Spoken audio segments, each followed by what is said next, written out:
juga mungkin apa-apa saja yang mendasar yang mungkin harus kami ketahui. Selebihnya karena mengingat waktu, kami berharap informasinya cukup singkat tapi jelas dan juga mengena. Mungkin itu Pak Faisal. Terima kasih banyak. Yang kedua kali ini Bapak Ibu, bahagia luar biasa. Pertama, kami mengucapkan apresiasi tinggi-tingginya. Kita lihat dari beberapa kejadian di luar sejak pandemi 2020. Untuk jaminan kecelakaan kerja adalah kasus terjadi RT RW tadi mulai dari rumah menuju lokasi on time 24 jam.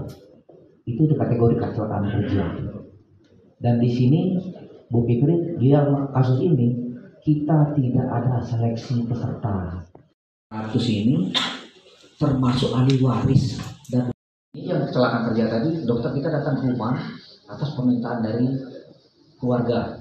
Jadi kita datang termasuk juga menambah jika ada misal beban moral bisa dia kecelakaan Pak.